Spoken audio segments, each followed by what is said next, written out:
the whole thing about tonight is welcome to everybody.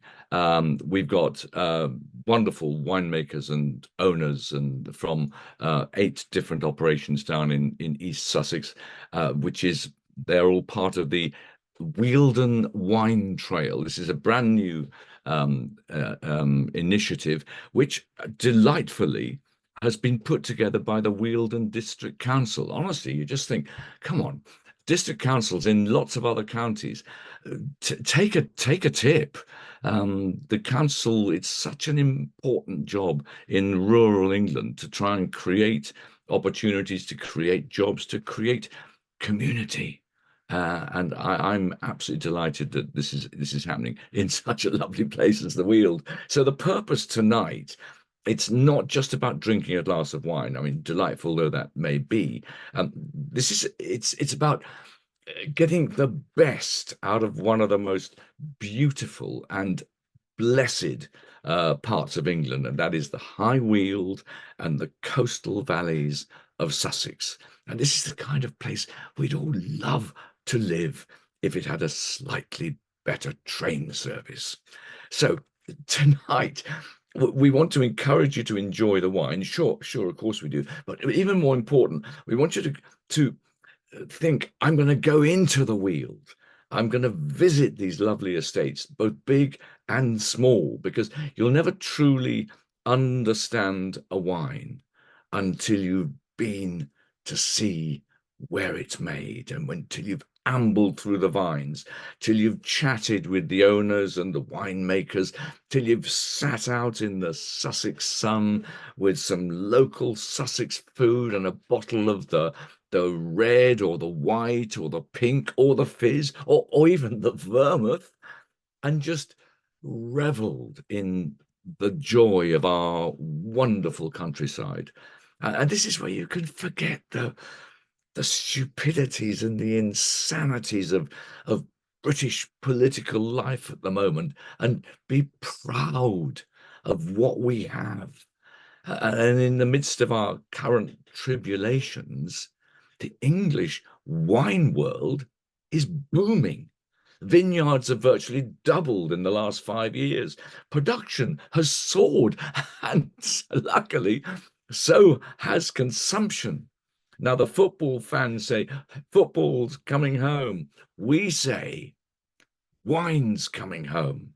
For the first time in our history, English wine, Sussex wine, Wealden wine is self-confidently ready to offer us the chance to take it to our bosom, to take ownership of it, to make it our own.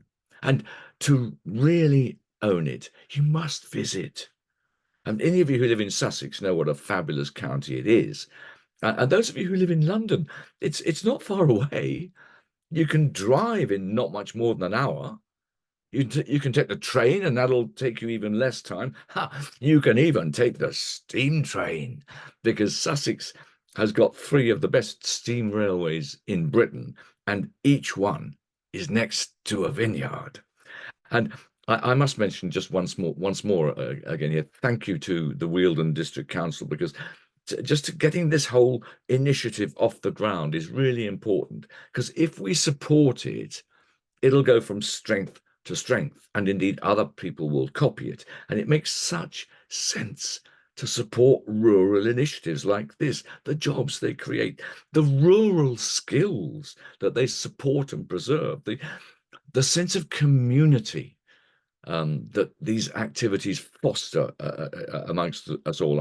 I just wish more councils would do it. So thanks very much to them.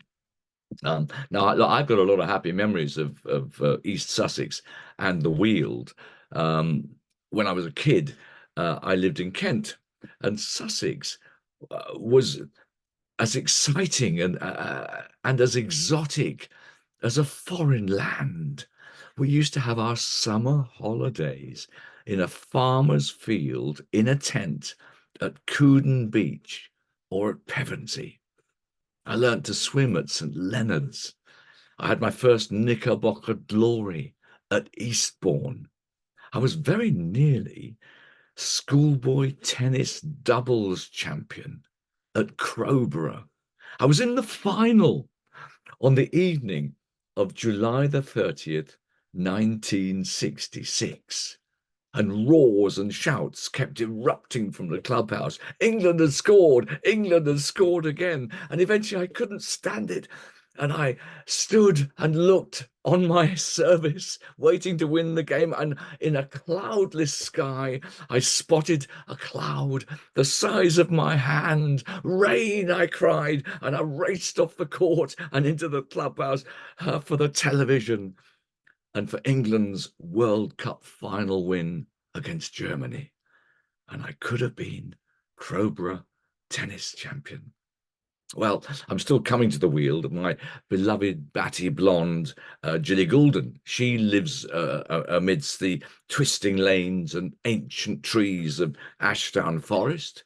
She even took me for a game of poo sticks at the original bridge where Christopher Robin first played it. And only a few weeks ago, I had a memorable music evening performing at the Mayfield Festival. Now, that's simply one of the best festivals to perform at in the whole country. And we were fueled by Mouse Hall gin. Well, which was delicious, I can tell you. But tonight we've got Mouse Hall Chardonnay instead from their Tidebrook Vineyard. And for any of those of you who don't know, Wadhurst, which is just the next little town along from Mayfield, was recently voted the happiest place to live in the whole of the UK. And I bet some of the runners-up were from Sussex as well. So anyway, enough of that. Let's get tasting. Oh, and by the way, if you've got any questions, any of you, just put them onto the chat box thing on the side of your screen there, and we'll try to answer them as we go along. Now, look, one thing it might be worth taking a look at is this. This is the Wealden Wine Trail map, so that you can see how the trail really does span the whole of the county.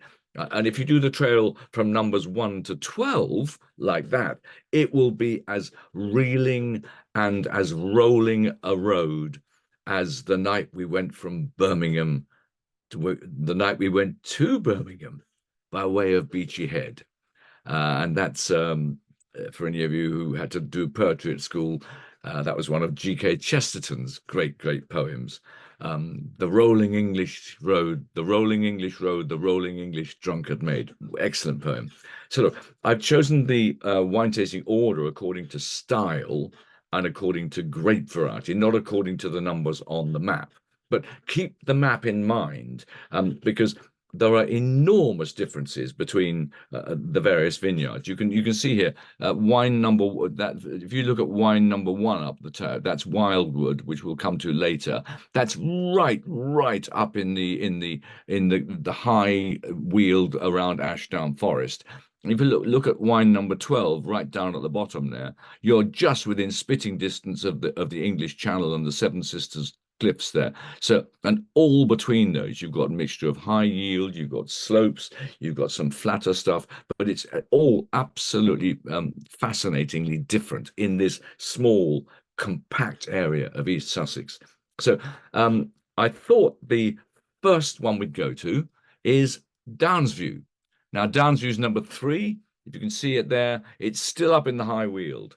So what about Toby? Is Toby's there? I would say welcome to Toby. Good evening, Oz. Oh, you lucky man. You're on your vineyard. Yes, this one's a real backdrop. Real backdrop, unlike mine. But immediately, just looking at that beautiful sunshine, it makes me just long to get out of London. Now, look, you're let me just try and think where you're beautifully situated from remember on the south side of Ashdown Forest, so you literally couldn't get more Wealden if you tried. Now tell me, how did you get going on this? Because you and your partner Katie, is that right, were you wine students together?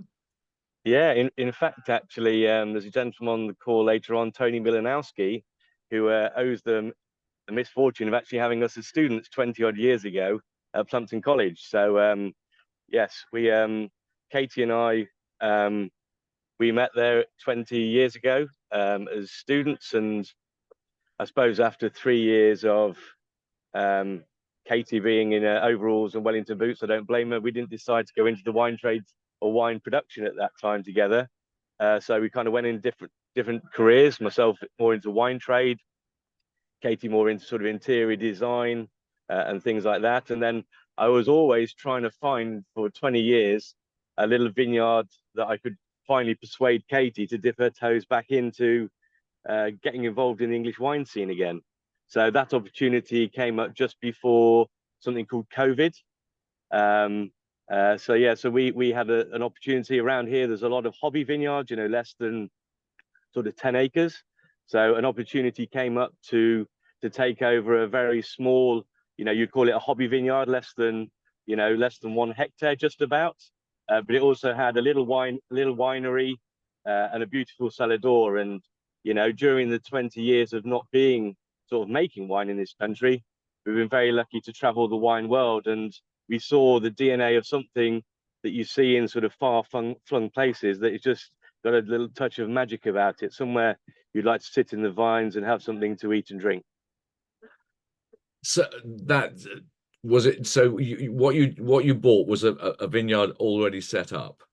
Yeah, so the vineyard here, so the Downsview Vineyard itself, it was planted in 2009 and 2010.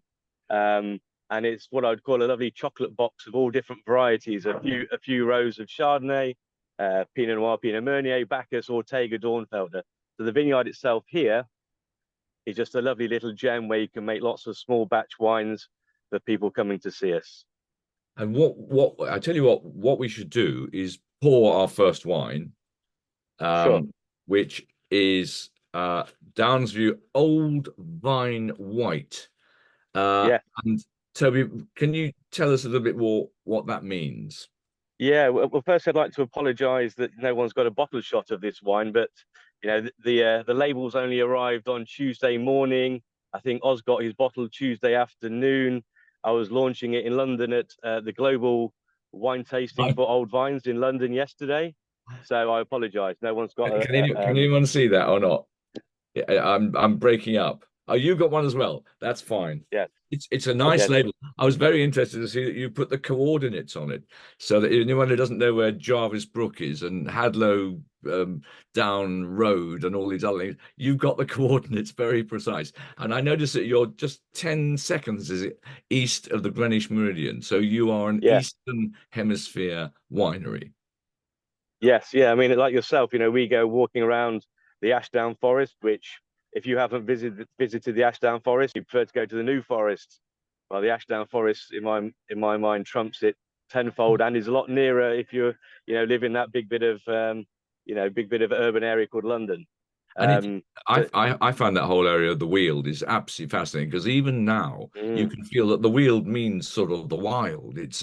And you can still feel the energy from 2,000, 3,000, 4,000 years ago, for all I know, of the fact it was an industrial center, and it was a mm, mining center, it was a smelting center, and these enormous forests, some of which, of course, were cut down and never replaced, but there's enough of it. And it's hilly, and I think it's the same as the South Downs. We're talking about, they're not just easygoing, gentle places. There's a real energy about them.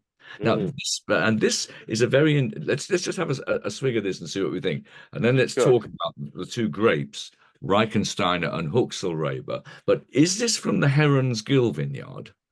Yes. Because that's And to go, really quite a historic vineyard.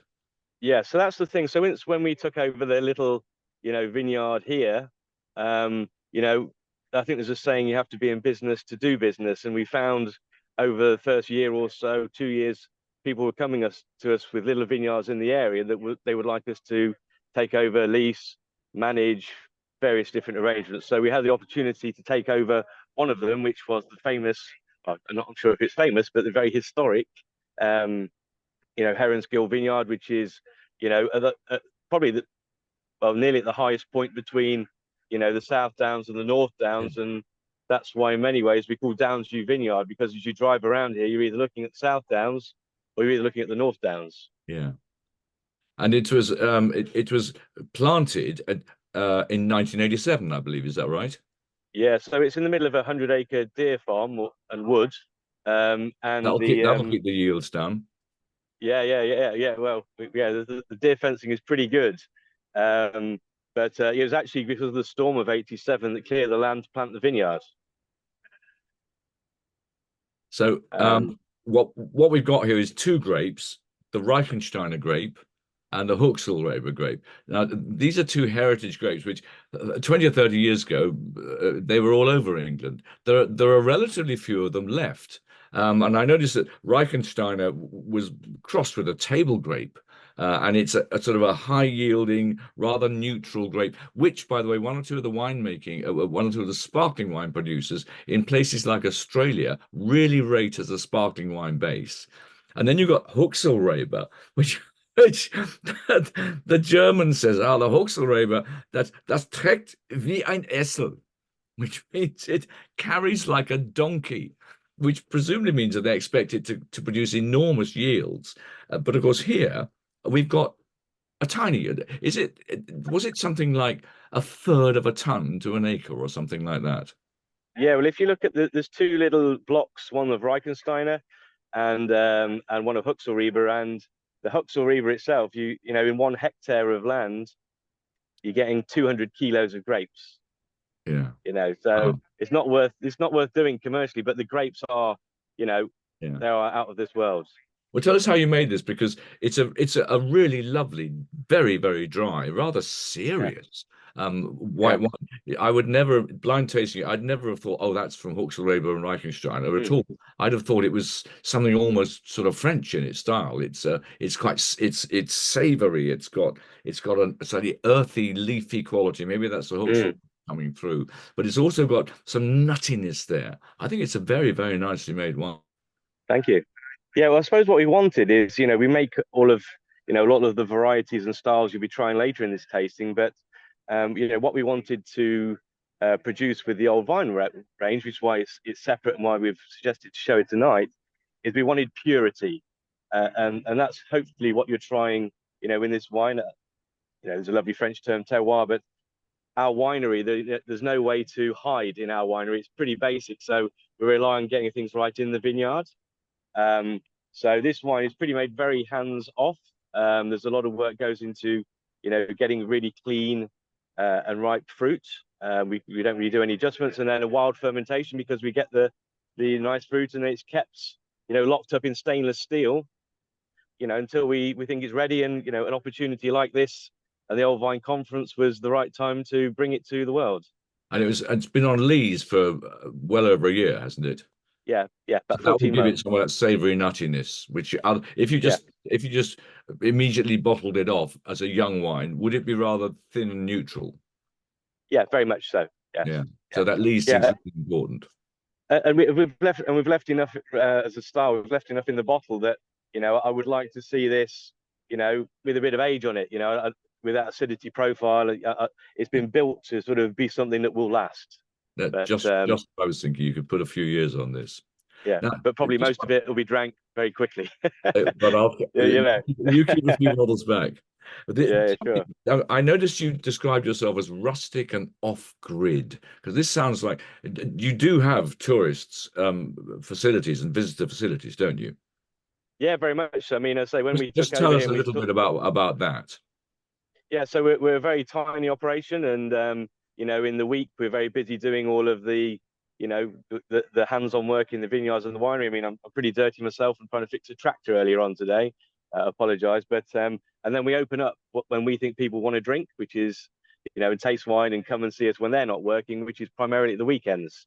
So we offer wine tastings, but we just want people to come and enjoy a glass of wine here, on a Friday evening, all day on a Saturday into the evenings, and offer probably a very similar thing to all of the other nice producers on this wine trail. But yeah, what we believe is just somewhere really nice. You can come into the vineyard, I think it's fair to say that the UK can't make big heavy reds, so we have a wine list that we're creating of 200 plus bins. So you can come here and sit in a beautiful place. Can't promise the weather, but if you want a big red wine from the Barossa Valley, you can have one. If you want, we jokingly call the Downsview Vineyard and the area around here the Corton of Sussex, because it's on a raised plateau. But if you want to come here and have a nice, high-end Burgundy, sit in our vineyard, you can. So I suppose what I'm trying to say is, if you enjoy wine, I want to sit and enjoy something in a beautiful surrounding and hopefully get looked after very well. That's what we're trying to create, nothing more. Yeah. Well, I noticed you said you wanted wine to be fun. And I also noticed, by the Indeed. way, that you said that your tasting room has got a bar and it's got a log burner just in case everything goes rather badly wrong outside. Yeah, and we find probably, I don't know, the same for the other producers on here, but in the summertime, people want to come to vineyards and sit outside, but we kind of close down in the winter. But one of the plans this year is with a little sort of tasting room lodge above the winery to do an après ski theme where you can come and have cheese fondue and tartiflette and just be a bit wild, really. Absolutely. A cheese fondue and tartiflette with English cheese. With English cheese. It ought to be brilliant. Yeah. Toby, thanks very much. I think this wine is really excellent. So let's move on to one of your colleagues. Could I just say quickly? Could I just say quickly, Oz, one from the map that you shared? For people on the call that don't know the area, if you look at that map, it's less than an hour from top to bottom, and all of the producers are kind of 5 to 10 minutes apart. So if people are looking to come down for a weekend, you can hop on, hop off, wherever you want. But anyway, enough from me. But enjoy the rest of the tasting. But even though there isn't a single straight road in the whole of East Sussex. Yes, and lots of potholes at the moment, but we won't talk about that. Let's not talk about those. Yeah. But let's move on to your ex-tutor, Tony Milanowski and Rathfinny. Hello, Oz. Hello, Tony. How are you? It's because I've seen more of you in your Plumpton environment than I have it in your Rathfinny one, probably. Yes, yeah, I did teach a lot of people. In fact, today, almost everyone on this Zoom is one of my students, or has one of my ex-students working for them. So are you going to spill the beans on them, or are they going to spill the beans on you? Oh, I'm sure that they only have glowing reviews of their time with me, and vice versa. And it's great to actually see them all out and about doing different things and making really exciting wines. It must be a wonderful feeling for you, that because you've been absolutely at the core of Plumpton when it's become an international school, an international college, and it must be, I would have thought, must be give you great satisfaction to see what all your students have ended up doing. Oh yeah, it's lovely to be. I could go almost anywhere in the UK and find an ex-student to come and knock on their door and taste their wine, or even around the world. They went far and wide.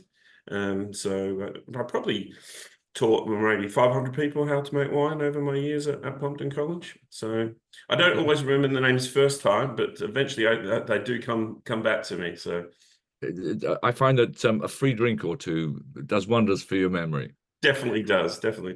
Well, look, Rathfinny is a remarkable place. It's for many reasons. One of the reasons is its ambition. It's the challenge it took on.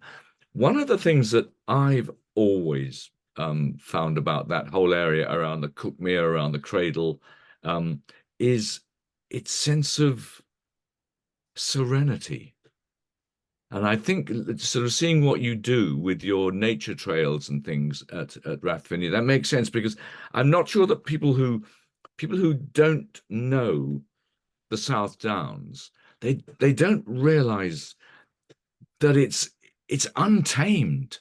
You look on the map and you think, why aren't there more villages? Why aren't there more roads? Why is there nothing there? Well, very few people live there.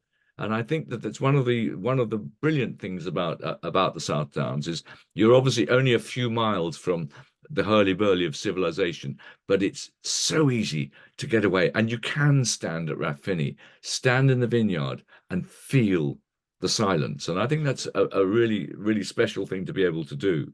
But tell us how Rathfinny was created. Yeah, so it was an interesting event. The owners, Mark and Sarah Driver, who had been in the city and made a few bob in their time, had retired early, and famously, Mark Driver was getting in Sarah Driver's hair, and he was looking for something to do in his retirement, and hit upon the Plumpton course, and also came across a piece of land that he thought would make an excellent vineyard. He then did a tasting of 12 wines, 6 English sparkling wines and 6 champagnes, and on the basis of that, decided to spend a lot of money building a very large vineyard and winery complex. And he also came to Plumpton to study. So he's actually, I had to teach Mark and mark his work. So it was a nice turnaround to actually get a phone call from Mark a few years later asking me to join his team in Alfriston and make the wine, or help make the wine. In fact, I have a winemaker who's one of my ex-students and a production manager who's one of my ex-students, and we make a great team producing Sussex sparkling wine, but also still wines as well. And one of the things about Rathfinny, which I think it's easy to forget, is there's a driving belief behind it about sustainability, about the ecological responsibilities, about B Corp, which B Corp is one of these things that I hear about now and then. Are you the first sparkling wine grower producer to be a B Corp, or the only one in the world? No, there's a few around the place. There was a small English winery called the Uncommon who became B Corp. Ridgeview, also a B Corp, and then we became B Corp. There's slight differences between the different business models. So when you have vineyards and arable parts of farmland, it's a different challenge to if you're a contract winemaker or whatever the case may be. So it's been part of the journey. The idea is that we've gone from an arable farm that employed very little people and didn't have much biodiversity on it to an enterprise with that employs 150 people and has planted around 10,000 trees and a lot more vines, and very much sort of trying to improve our little bit of the world. And you've taken the photovoltaic thing very seriously. We're with Brighton Energy Cooperative. We lease our roof to them, and so they sell the energy back into the grid on our behalf. And so we are net zero during the daylight hours, which is always a nice thing. And in summer, we export a lot of energy off grid. Winter is a bit more of a challenge, but we'll see how we go. It's a nice windy spot, so potential for other energy forms is And you've taken wastewater very seriously as well, I noticed. Yeah, we had to purchase in quite a large wastewater treatment system because the local town Alfriston can't handle any additional wastewater, so we had to build that in-house, and it had to be sunk into the ground so it doesn't spoil the view.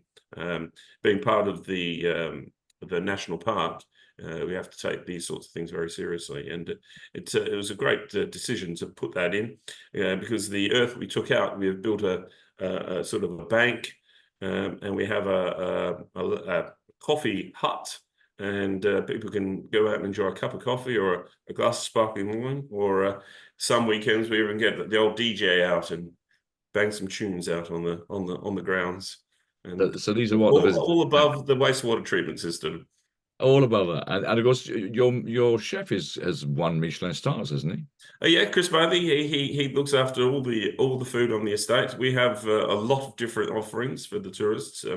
Mark and Sarah took a very extensive fact-finding journey to places like South Africa and Western Australia to learn what wine tourism should be. It was a big challenge for them, yes. But they came back inspired by what they saw in those places. And so we have a small boutique hotel on the estate in the Flint Barns, and we have a restaurant attached to that. And then we have our tasting room restaurant, which was originally going to be the tasting room of the winery, but it was being turned into a restaurant. And then and we even have a late night balcony bar as well now, when weather permits. So, you know, anyone who comes to visit can have an enjoyable stay and time with us, as well as enjoying the Seven Sisters and the Cookmere Valley, and the Alfriston, the lovely town. See the it's a beautiful, and to think it's so close to Eastbourne, so close to Seaford, so close to New Haven, and yet it's absolutely in its own little microcosm. Oh, Well, definitely is. You can't once you're into here, you don't see much of civilization. And so I think you end up thinking, I don't really want to. I'm happy with this. Indeed. Let's taste your Pinot Gris and just take us through why you chose Pinot Gris and how you made this, because I think it's really good, and it really seems to me to be a really good example of chalk-based Pinot Gris. Yeah, so the original idea for when you plant a new vineyard in the UK, there's not much to go off of. So you have to have a guess. You have to have a bit of a play. You can do some research. You can talk to the vineyard nurseries and things like that. And so when Mark and Sarah were planning the vineyard, they planned it on Chardonnay and all the Pinots. So Pinot Noir, Pinot Meunier, Pinot Gris, Pinot Blanc. And then a little bit of Riesling, just for a bit of fun. Whilst Paul at Beacon Down has much more success with Riesling, we didn't. It wasn't the right spot for us. So the Riesling is long gone, and the Pinot Blanc has not lasted as well either. But Pinot Gris found a niche as a still wine for us. Originally was the plan was to make it into sparkling, but it never really worked in the classic blend. And so we have the advantage of making a still wine for our restaurants. And so if you come to the estate, it's very easy to enjoy our Pinot Gris or our Rosé or even our Pinot Precoce Red. But for the Pinot Gris, what we want to do is we have as I said, a lovely chalk soil and a lovely slope and a close proximity to the sea. So never too hot, never too cold. And it leaves a lovely sort of vibrancy in the fruit. We make the wine with a mixture of different yeasts, but also different techniques. We take some fresh juice straight off the press, a lot of free run, but we also do a lot of skin maceration, put the wine into the press overnight, get that lovely extraction of fruit flavors from the skins of the Pinot Gris, maybe just a smidge bit of color, a little bit of depth to the color, not a lot, but just a touch, and then blend them together. Put the wine through malolactic to tame the acidity, make sure it's still quite fresh, even though it's going through malolactic.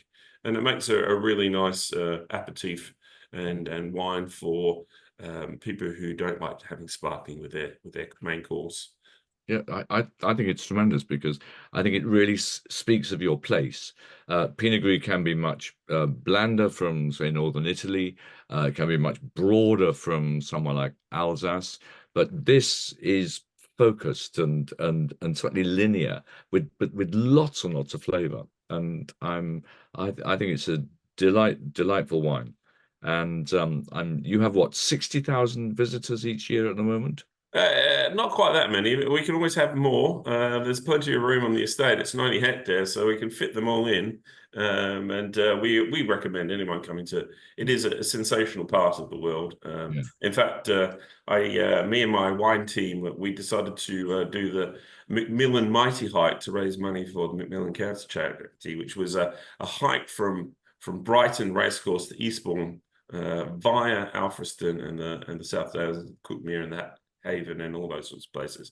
And it was actually a really pleasant way to walk 26 miles. The first 20 miles were lovely. The last 6 miles up and down the Seven Sisters, a little bit less interesting. So I recommend just go straight to the Seven Sisters next time. I much as I love the Seven Sisters, I think I'd miss the Seven Sisters out because I've climbed up a few of those. And when you get to the top of one, you think I simply can't go on, and you've got 6 more to go. And then Beachy Head. The downhill takes you 5 minutes, and then you could think, "Oh no, not again, and again, and again." It was a challenge, but it was, as I said, it's a joyous part of the world, and it is lovely and untamed, and especially around Firle and those places. Well, I love it because you basically say that you want tourists to have the complete experience, and I think with your wonderful winery, all built, by the way, with local materials, from what I remember, with your things like Pevensey blue cheese. I mean, if everyone worries about local produce, Sussex is full of it. You've got all the seafood from the coast, but you also got things like Pevensey blue cheese, which I particularly remember. You've made not only a really good wine estate, but a really good visitors estate, I think. So thank you for all that effort. And I think now, and I think wine's really good, but let's now go back up north, back up towards Heathfield, up towards the High Weald, and to Beacon Down. Paul, oh, there Hello. he is. Oh dear, And Dudley. this is you are now. I could say, of course, there's Paul, who was actually born and bred in the High Weald, but I know you weren't, were you? No, not at all. No, we moved down here when we had the crazy idea of me and my wife of planting the vineyard. Back in, well, the idea was in 2012. We'd heard a few good things about English wine, and when it did a bit of education, we did our WSET level 3 course and learned a bit more about wine. We got married and had a wedding wine list where we ended up with 300 bottles of wine stashed in our second bedroom in Camberwell in South London. Had a few dinner parties and shared them, obviously, but that was sort of the start of our wine education, I suppose. And then, as has been said, met Tony at Plumpton, was one of Tony's students as well in 2012 to 2014. So sort of learned the wares of growing grapes and the winemaking side as well. And what were you and Alice doing before, when you were living in Camberwell? So we were both working for the government of the day, as civil servants. So we were working on Whitehall. We met in the Treasury, the very heart of government in the sort of Blair Brown era. And yeah, we thought maybe we don't want to do this for the next 30 odd years. I was actually trained as an engineer, so I was a bit more practical than maybe the bureaucracy and the sort of policy advice style of work. So was your career change straight to wine, or did you think of doing something else? Yeah, no, we had some other ideas. I went and did a carpentry course. Thought I was going to be a furniture maker at one stage, and then also investigated landscape architecture because I quite liked the idea of sort of, you know, shaping the environment and seeing how things grew over time, and that was a kind of, I guess, a little bit of a precursor to let's go and plant a vineyard that we sort of decided, you know, one crazy day when we were lying on a beach on holiday. And that was kind of the start of our education and deciding to go to Plumpton and what have you. So let's pour your wine, and can you show us the bottle and the label? Yeah, sure. Because this is Beacon Down, and it's Pinot Gris. So Pinot Gris, yeah, we're a sort of small commercial vineyard, I suppose. We've got just shy of 10,000 vines. The Pinot Gris, we've only got 1,400 vines of the Pinot Gris, so it's fairly small batch. Did you plant that, or was it planted already when you got the vineyard?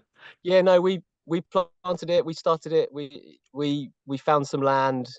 It's kind of like, of course, the first module at Plumpton actually is pretty much go and find a bit of land and have a look at it and work out if it's any good for putting vines on it. And so that module, it was, you know, really practical, obviously. So then, however many, you know, few years after Plumpton, when we were looking for land, I very much dug out my notes and started looking for, you know, south-facing slope and good drainage and so on. So it sounds as though you've landed with your feet in the butter, because from what I can remember, you're lovely southeast facing. It's got fantastic views right down towards the south coast, and also, tell me if I'm wrong, but whereas Rathfinny's soil is chalk and therefore likely to produce a much more linear style of wine, yours is more sandstone, isn't it? that's it. That's absolutely it. Yeah, we're on a sandstone ridge. That is what the High Weald is essentially, and where we are is very much on those south-facing slopes. So right, I can probably show you a bit more of the view if you like. So right behind us is a very far-reaching view over to, so if you can see the South Downs sort of in the distance. It's about 30 kilometers away. That's where Tony is, just on the other side of them. And yeah, it's a lovely spot. Great views, sort of looking down towards Eastbourne, basically on the south coast. Yeah. And that sandstone is a warmer soil, isn't it? Because I think people think of chalk so much, they forget that those great wines that created the modern English Revolution, like the early Nye Timbers and early Ridgevews, they basically came from sandstone soils, green sands. They didn't come from chalk at all. And chalk's terribly trendy at the moment. But what I like about your Pinot Gris here is it's completely different to the Rathfinny one, even to the color. This color has got an almost hint of copper about it, which of course Pinot Gris is supposed to. Pinot Gris is a pink grape. It's not a white grape. It's a pink grape if you get it ripe. And this is 2022, isn't it? Did you get your Pinot Gris fully ripe? Yeah, I mean, as I'm sure people are aware on the call, 22 was a really good year for English vineyards. The weather was great. So we had our second best harvest ever in 22, and worked hard for, it was our sixth harvest, that one for us. So by then I've kind of refined what we do in the vineyard each year. You're always learning something new. And that was the year that really it sort of came through, and very nice, clean, ripe fruit, basically. You know, a lovely set on the bunches. So yeah, they were a nice color. Somebody sent me a picture of what Italian Pinot Gris looks like, and it looked like Pinot Noir to me, frankly. I think that's just the challenges of growing grapes in England, where obviously we're not going to get them to the same level as hot countries, let's say, given we're sort of in a cool climate. So well, yeah, but they were. If I really wanted to say what does yours resemble, it's just slightly hinting towards the Alsace style. And I know that after all, Stopham is also on these sandy soils. And I've been in the vineyards at Stopham, and you bend down and pick up the soil in your hand, and it virtually runs through your fingers. It's so sandy. But as they say, if it's a very dry year, we're in trouble. But if it's a typically English year, that warmth that the sand holds just gives you a rounder, more mellow, because your wine's very mellow. Again, talking about that versus the Rathfinny. The Rathfinny is more focused, more bite to it, and yours is mellower and rounder. I think it's wonderful inside this small area of England here, inside half a county, that we can have two styles from the same grape variety, which are so different. There was a question on the chat there. It hasn't seen any oak. No, it's surprising how much it changes in bottle, actually. Just over the course of the year. So it was only bottled in July last year. So it sits in tank for a good few months, which helps some of the maturation. And it's, yeah, it loses a bit of the bite that you know, if you tried a bottle of our Pinot Gris initially, and Bacchus, one of our other still wines we do, obviously, then yeah, it's got a little bit more bite to it. And over the course of the year, it gets a little, you know, that sort of texture, and that mellowness comes through. Yeah, it's really nice. Now have you just got a new farm shop opening? It's in train. We're very excited. It's not quite there yet. It's not quite there yet. We've got through planning, so that was a positive. And we're doing sort of detailed design. We're hoping by like next spring we'll be opening, and we'll have a bit more of an indoor space. But you can see the picnic tables behind us. We do tours and tastings most weekends. You do. Similar to other vineyards, the weekend is kind of the main times we open at the moment. Brilliant. And just one more thing, Paul, because there are so many people in the English wine world who are obsessed with Riesling. I like Riesling, but I'm not obsessed with it. You seem to be about the only person in England, bar about two, who's managing to make a success of it. Is that true? Yeah, there's only a few of us who are sort of stupid enough to put it in the ground, I guess. So yeah, in 28, I mean, I've got there's two sort of styles. The first one that we went for is in like a nice little half-size bottle. It's very, very crisp, very clean. It's only 8% alcohol because we stopped the fermentation early and left the sweetness in there. It's got about 43 grams per litre sugar in there. Yeah. So in 2018, that was done just normally. The other one we've got is from 2020, and we did ferment that in oak. So it's got more an oxidative winemaking process. So there's kind of sherry type flavors. One thing we do, which is a bit of if you come on a tour, you'll see it up close and personal, is we actually have ended up cloching the Riesling out in the vineyard. So that just increases the heat that it gets each day. You know, it's 4 degrees warmer in the cloche compared to outside of the cloche, and that really helps get the acidity down. It's the acidity is the problem rather than the sugars. It grows well, the sugars get there, but the acidity stays stubbornly high. We still have to leave it for a few years, hence 2019 is still the last few bottles of that one. You know, we leave it for a couple of years in bottle before we start. That helps soften out some of the acidity as well. Well, it sounds like one of those is like a sort of German cabinet style.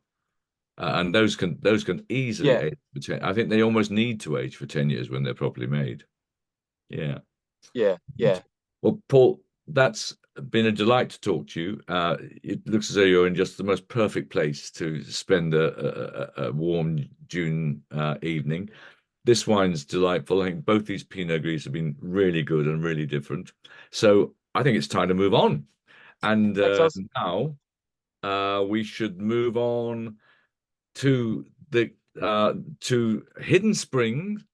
And let me just pour this away. Hello, Richard.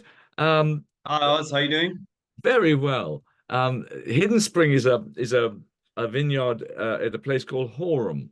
Now, Horham has got an enormous history. Where are we? Hidden Spring, number 8. Yeah, there we are, Horham. So it's sort of halfway down the map. Horham is a place which was probably the first really commercial vineyard ever established in England in 1954. Hambledon Vineyard was established slightly beforehand, but it wasn't very commercial.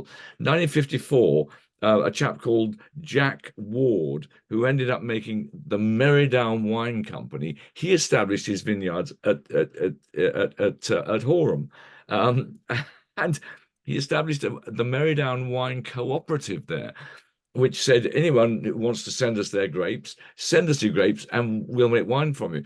And one of the more important people who sent their grapes to Horham was Princess Margaret. Princess Margaret said, oh, well, I've got some vines on the back of my wall. I'll send them to that chap, Jack Ward at Horham. So she had her wine made at Horham. Prince Philip, I remember, in 1962, he tasted some Horham wines. He was normally pretty pithy about his comments on stuff he didn't like, and nobody said he didn't like it. And eventually, that Meridown thing lasted 20 or 30 years and then faded away. But Hidden Springs came back with a bang because a wonderful fellow called Martin Doubleday then got hold of it, and for about 10 or 12 years made it a really exciting, imaginative, innovative, daring vineyard. And only a few years ago, with my dear friend Charles Metcalf, we opened a 20-year-old bottle of Sussex Sunset Rosé and a 20-year-old bottle of Dark Fields Pinot Noir. Richard's nodding his head as though he knows them. And they were both inspiring. Even the rosé was 20 years old and delicious. The Pinot Noir, you just thought, how on earth did they make this in those days? So I'm delighted, Richard, that you've taken on this mantle quite recently. Is it? Tell us how because you are from, don't tell me, South Africa. That's correct. Absolutely, we have taken on. I'm nodding my head because in the cabinet just in front of me, we have all the old sort of vintages. And Hidden Springs has been through quite a checkered past. For as far as winemaking is concerned, it was a wonderful vineyard, and you're quite rightly with the word Meridown. There then was a big Merrowdown cider cooperative, and a lot of the farms in the area started producing apples. We did the same thing in Hidden Springs. The owners of the vineyard moved on to, it was apple orchards at one stage as well. And then unfortunately, it went through a period of being turned into a campsite. And so all the old varietals that we had at Hidden Spring were actually dug up and lost. And in fact, we have none of the old varietals planted at the moment. The entire vineyard was replanted in 2015 with the modern varietals, the 3 champagne varietals, the Chardonnay, the Pinot Noir, the Pinot Meunier. We have Bacchus and Pinot Gris as well, and we have some wonderful Cabernet Noir, which is quite a small vintage, but we will be bottling our first red wine that's been aging for the last 2 years, which we're very excited about. But getting back to my story, Oz, as you can hear, yes, quite rightly so. I grew up in South Africa. I am originally British, believe it or not. My family immigrated to South Africa in the early 70s. And I grew up there, met my wife there, started my family there. And about 3 or 4 years ago, my children started moving back. I have adult children. They started moving back to the UK to pursue their studies and their careers. And my wife and I thought we could do with a change as well. I am, unlike most of the people on your panel, I am not a trained winemaker. I am a pharmacist by training, actually. And I have a manufacturing background in South Africa. I'm sort of semi-retired from that business. And my wife, Sarah, and I were actually looking for something to do in the UK. We literally fell in love with Sussex, to be quite honest with you. We just love this area. And we didn't set out to buy a vineyard. It was totally fortuitous that we found Hidden Spring. And if you'd have asked me 5 years ago what I thought of English wine, I would have told you I don't even know what English wine is. We were blown away 3 years ago by the quality of wine in England and the amazing wines that are being produced by English vineyards. And we just were so excited to have an opportunity to get on board with that and to become part of it. And that's really how we ended up at Hidden Spring. And we really are excited to be part of this team. And we have a wonderful team on site that make beautiful, gorgeous wines. And really our goal is to get English people drinking English wine. I don't think enough English people realize what a gem they have in the English wine industry. Well, it's delightful that a fellow who left here then comes back with the South African attitude to that, to creating what one might say a more visitor orientated way of looking at the wine world, because I think you do it really well in South Africa. And one of the things about the Cape Winelands is they've taken visitors and restaurants and tasting experiences and vineyard experiences really seriously. And so all I can say is welcome back home. And thank you. We look forward to you developing not only your own stuff at Hidden Springs, but being part of the whole movement to persuade us English to be proud of our own product. But let's have a go at your product. Well, thank you, Oz. And what we've decided to do is sticking with our history. Bacchus is a very well-known grape in the UK. It's not a grape that I actually was familiar with before I came back to the UK. It's not a grape that's grown very much in South Africa. Obviously, we're very Sauvignon Blanc heavy in South Africa. What we do with our Bacchus, and we wanted to do a Bacchus because it's quintessentially English in my mind. This is not just a straight Bacchus. Because it's our Bacchus Fumé, it's 70% barrel aged. And we just thought it would give a different nuance. So we use 3rd or 4th fill barrels, American oak.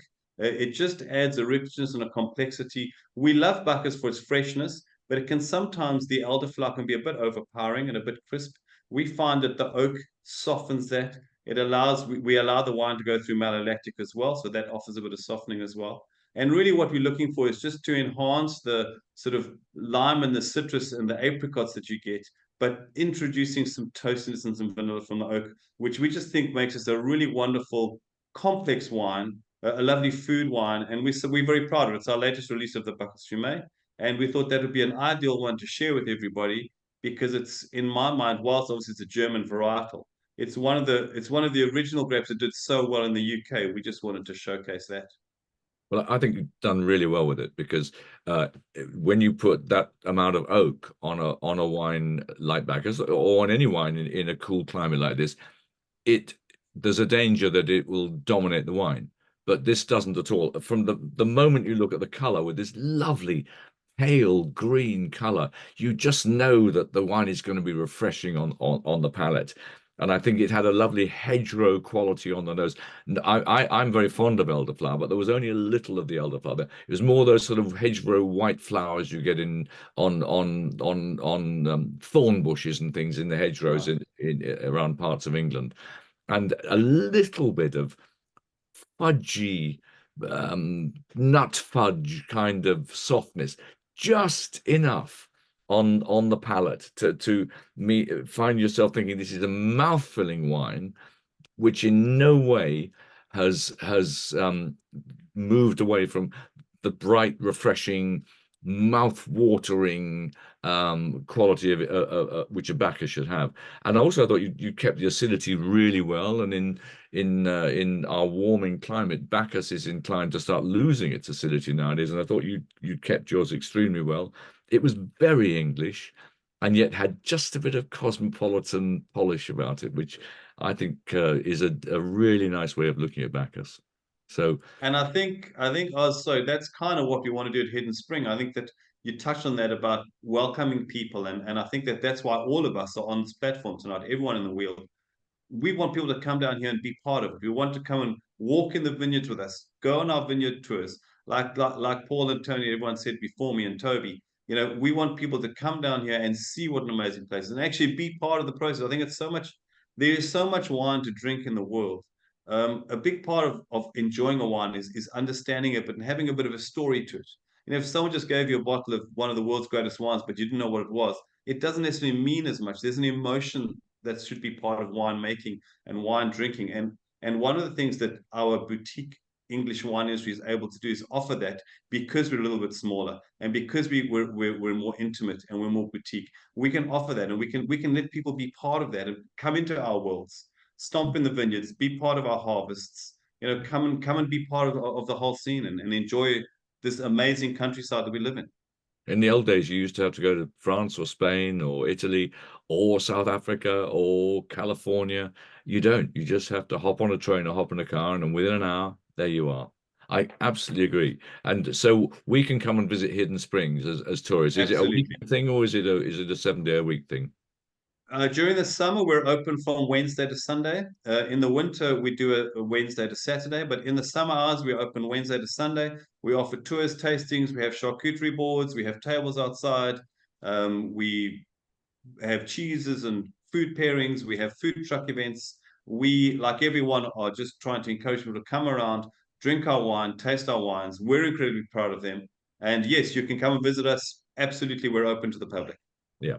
And the nice thing is, when you've been to Hidden Springs, there's lots of other places on the Wealden Trail. Exactly. Next.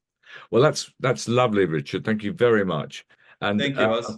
Now I think we're going to move on to another of your South African compatriots who's coming up, maybe a generation or so after you, coming back to England.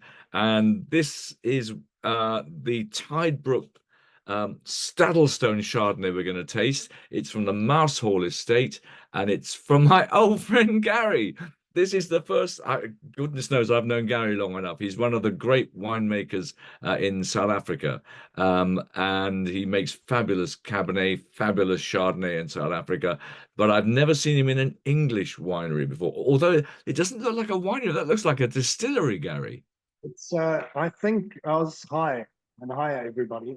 I think this is the first time anybody's put a distillery in the middle of a winery. So it doesn't actually matter what the weather's like. You're always going to make something fantastic. This is Gary Jordan, who those of you who know South African wines will surely know Jordan's wines. It's a Stellenbosch operation, a fantastic operation. But Gary's family, I think, is it 2 generations ago, you came from Northamptonshire? Midlands, where all great shoemakers came from. That's it. Is Cobbler's Hill one of your wines? Yeah. That's right, because my first ever job was at Northampton Repertory Theatre, so I have an affinity with your Chardonnay. Now, look, tell us how did firstly Mousehall Estate. This is between Mayfield and Wadhurst. Another fabulous site. How did you find it? Why did you come back here, and how did you find Mousehall? Well, Oz, it's interesting. You know, we started Jordan Wine Estate over 30 years ago, making our first wines. Kathy and I studied, in fact, I was a geologist and she studied economics, but we both fell in love with wine and then ended up studying at UC Davis in California. And came back to South Africa, started our project. It's now, I suppose, one of the top wineries in Cape, with a boutique hotel, 2 restaurants, and some amazing vineyards. But you know, one always looks at opportunity around the world. 2009, we opened a restaurant just below St. Paul's, right on the river, overlooking the Tate Modern and the Shakespeare Theatre. So it's on the city side in the square mile. And believe it or not, after 14 years, it's still the only restaurant with seats on the Thames, called High Timber. It's named after the street that is on High Timber restaurant. I know. Opportunity knocks, and the UK is one of our best markets, other than Southern Africa, for our Stellenbosch wines. And Kathy and I were looking at a property, knew that from my geological experience, you know, this was a good place to look. From a climate change point of view in South Africa, we're going back to planting ancient Greek varieties that can cope with heat and wind and no water. And here in the UK, I thought, you know, perhaps in my lifetime, I'll be able to make some really great Chardonnay.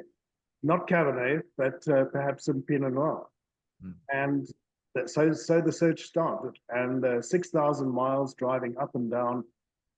Estate agents didn't understand that we didn't need to be close to certain schools.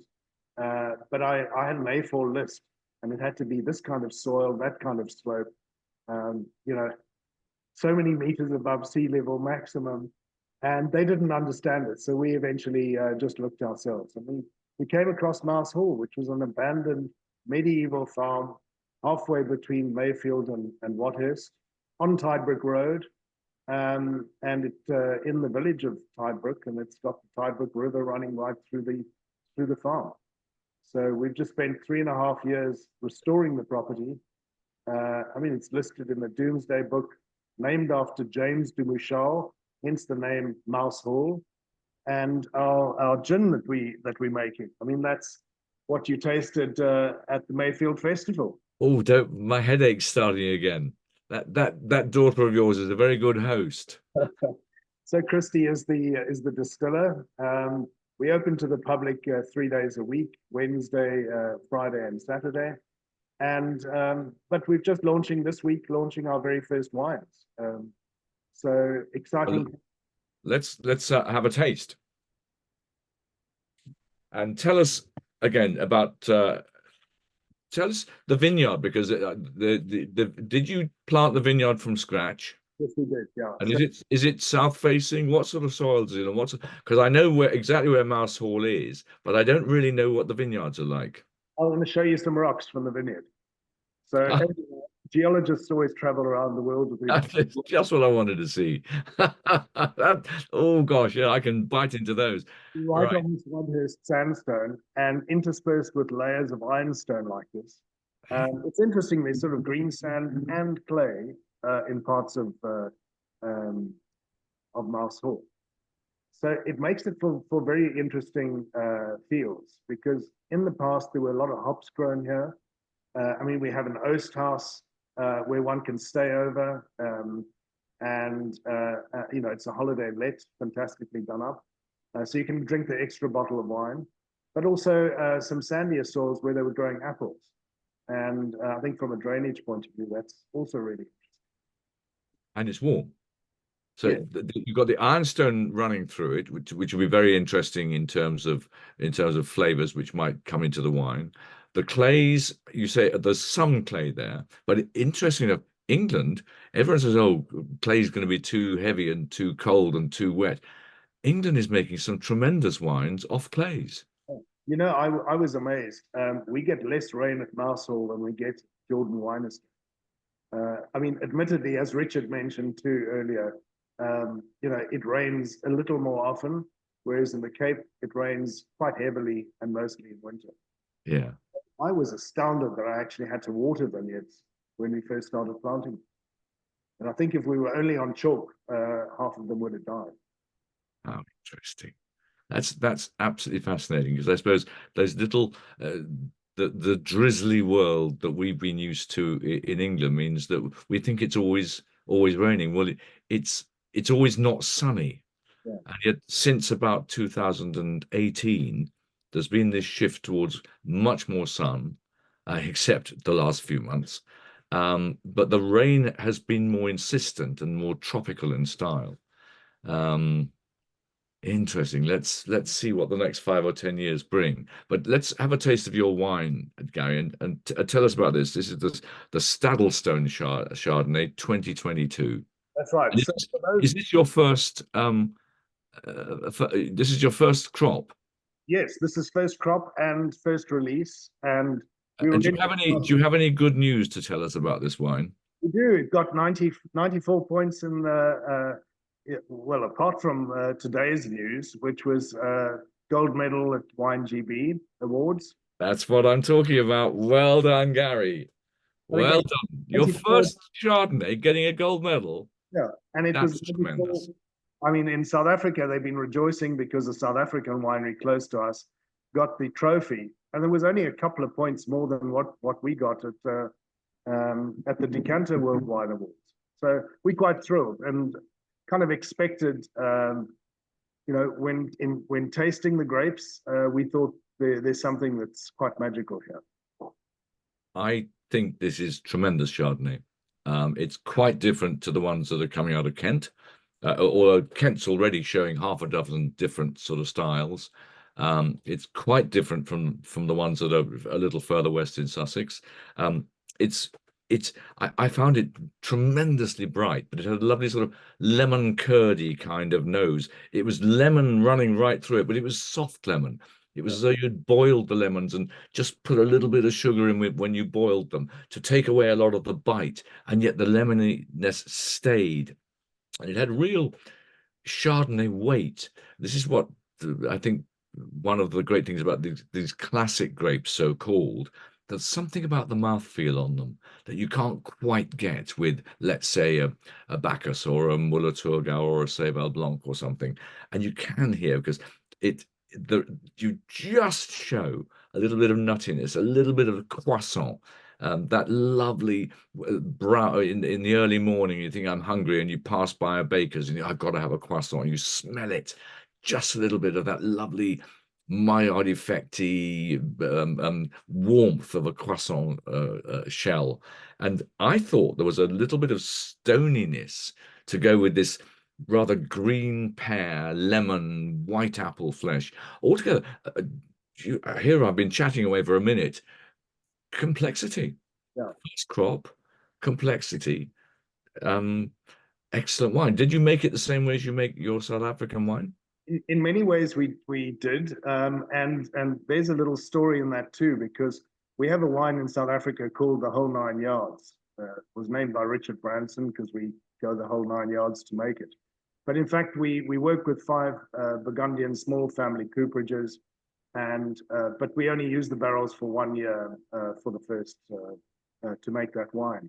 So what we've been doing, because we've been shipping our South African wine every 2 months, there's a container coming to the UK. And there's this massive headspace available in the container because you have a weight restriction. Wine is heavy. So we've been putting first used barrels into the tops of the container. So we fermented our English Chardonnay in our 9 yard Chardonnay barrels. And I think that's part of the secret, because we've sorted them out in South Africa and we know exactly which ones we want for England, which I don't think can take too much new oak here. Not young vines. You don't leave a few liters of the 9 yard Chardonnay in the bottom of the barrel when it comes over. That would be volatile acidity deluxe. Yes. Well, Gary, I think this is an absolute delight. And are you now open to visitors? Can they come and see you or not? Yes, we are. So we open by appointment, but open essentially Wednesdays, Fridays, and Saturdays. We're always here because we either distilling, we're making vermouth. We're even going to be making some absinthe as well. Christy's going to be doing that. And that's quite fun because we're growing most of our botanicals as well as growing Chardonnay and Pinot Noir too. And working, yeah. because this vermouth, we're tasting a vermouth later, but from no vermouth at all, suddenly we've got 3 or 4 of you all thinking, well, I'm going to have a go at this. We'll see, because Janina at our last drink today is vermouth. So how interesting that you're doing it as well, because I think vermouth has got a real future, and it's when you get a proper vermouth, you think, I didn't expect these flavors, and that's really exciting for those of us who think, oh, I know what a Chardonnay is like, I know what a Pinot is like. To have that lovely moment, I didn't expect that. Vermouth can do that. Look, please give my regards to Christy. Say I've recovered from the night I spent with her drinking her gin, and look forward to the next one. And this is really nice Chardonnay, so thank you, Guy. And of course, 2 generations on, welcome back to the old country. Thank you. And let's move on to the secret. Now, Helen, I think, is going to come and join us from the secret.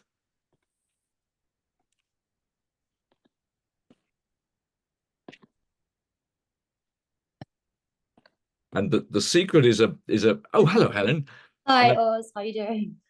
Very well. Now, I'm very interested about this idea that you've been on this site for 3 generations. Now, tell us again where exactly you are.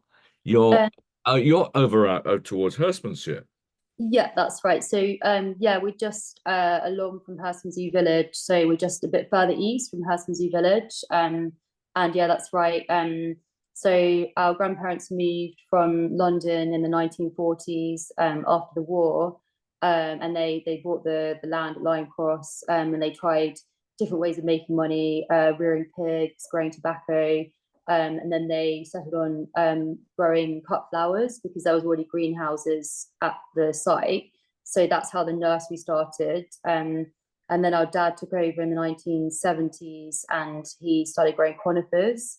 So the nursery became one of the UK's biggest wholesale conifer growers. And he started the British Conifer Society and discovered different varieties of conifers. So there's some we grow there that we're the only people growing them in the world. And then, yeah, my sister and I took over the business from him. And we still grow the conifers. The conifers went out of fashion in the early 2000s. So we stopped the wholesale conifers. But then when my sister and I took over, they came back into fashion. So we did Chelsea Flower Show and we met the Queen. So yeah, we kind of had our moment with the conifers. But obviously it was our dad's kind of baby, and he was absolutely fanatical and dedicated to growing conifers. But I had gone to Plumpton, a student of Tony's, back in 2008. So since then, I'd kind of, dreamt of planting a vineyard there, but it didn't really ever seem like a reality. And then sadly, our dad died in 2014. So we were then just completely in charge. And we carried on running the business for 10 years or so. Well, no, not 10 years. Yeah, less than that. So 5-7 years. And then when COVID happened, we decided to shut we had a garden centre with a shop and a cafe. So we decided to close it down and basically pursue a dream of ours. So that's, and we called it the Secret Vineyard because when we shut the garden centre down, the local, on the Facebook local community page, lots of people were speculating that we were going to build houses there, and we joked with our accountant that that we wouldn't, planting a vineyard versus building houses. It was kind of a secret. So, and the name, the secret lasted for like a week or so because we're in a village, so everyone found out. But then we actually, the name stuck, and we've got these conifer hedges that growing around the vineyard, so great for wind protection, and the bottle, is showing the conifer hedges, so you can look through and see the illustrations on the back. I must admit, it just as soon as I saw your label, I did think of the Secret Garden. Yeah, lots of people keep calling it the Secret Spire. I also thought of Fulham Palace is near where I live, and I also thought there's a lovely little low, small doorway. between the gardens there, and I thought, I know exactly where. Looking at it there, I think I know exactly. That's the other side of the Fulham Palace garden. Way. So it's a very nice label. And by the way, this seems to be important to you, this whole sustainability thing, because those labels. Tell me what are those labels made from? So yeah, well, actually, if I'm honest, initially wanted to make the labels from recycled grape leaves, but it wasn't that practical. The printers pointed that out. So it is like it's a recycled paper, but it's not as, that was the story, and we wanted to make sure that we use cork and paper tamper seals as well. So yeah, we were kind of focused on that as well. I noticed something interesting that you said, that you did everything in reverse. Yeah. Sort of brand to wine rather than wine brand. Tell us what you mean by that. So I think, we'd had a long time to think about how we wanted to do this, and we had thought of the well, I worked after Plumpton. I worked in the wine trade for a while, so I really felt the label and the brand and what you're trying to convey, and thinking about who you're trying to sell to is really important. So we actually had the brand organized and the label done long before the vines were planted, which I think it was tricky in a way, because we were kind of thinking about we're kind of imagining things before the wine was actually made. But I think for us it was really important that the label stood out and reflects our kind of it just speaks to our audience. And I noticed that we've just seen that photograph there of that hot tub. Yeah. Down by the lake, because Asman, I think, is a fabulous place, because not only have you got the most sensational castle with its moats and all the rest of it, it's also got that observatory, and you think an observatory must be because the skies are clear. And I've always noticed this in Sussex even more than in Kent and Hampshire, but obviously in all three of those little local climates, when suddenly the clouds clear and you're in a spot where the sun is shining, and you think, it's not shining there, it's not shining there.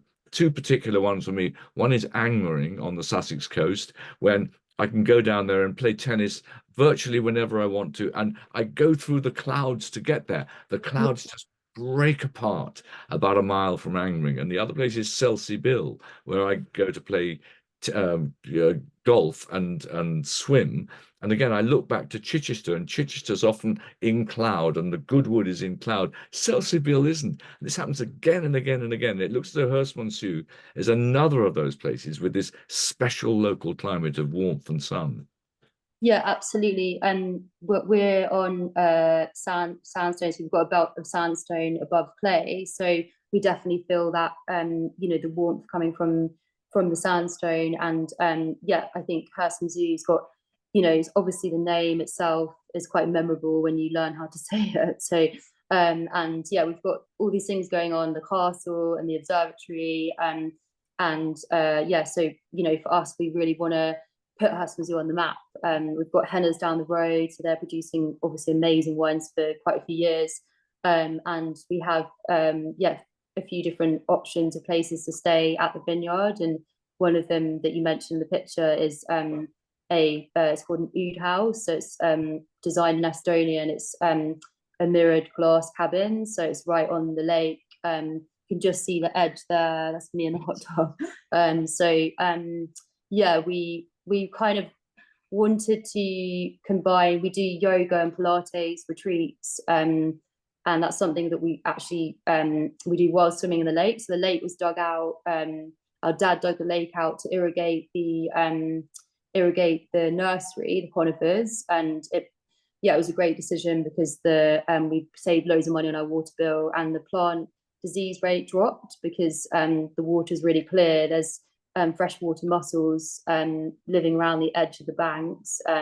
We got some marsh reeds from friends of ours that actually our friends that live on the marshes, and they farm the cows that make Pevensey blue cheese. So it's an organic farm. So we took some marsh reeds from their farm and planted them around the lake. And so I think some of the freshwater mussels must have been on the marsh reeds, so it filters the lake. So it's yeah, at the moment you can see down sort of like 2-3 meters, yeah, so it makes it really nice. The wild swimming happened because Vicky and I always swam in the lake, my sister, and when the garden centre was really busy in the spring for 12 weeks, and then in the summer it was quiet, so we just decided, let's try and get people in. So we did those wild swimming sessions, which were really popular. So yeah, we wanted to link in wine tasting, yoga, wild swimming, Pilates, having food. Yeah, so that's what's happening with our kind of, yeah, obviously there's amazing vineyards you can go and visit in our area, which is, you know, so exciting. And when I first you know, got involved in wine in 2008 at Plumpton, I did a few work placements at different vineyards, but it didn't feel like this. You know, since then there's opportunities to go and visit like world-class wineries that have, you know, tourism on a world-class level. So for us, we're kind of aware of that, and we're wanting to do something different and offer, I guess, just be a bit diverse and dynamic and offer something you know, unique to people that would like to try those things, you know, a combination of those things.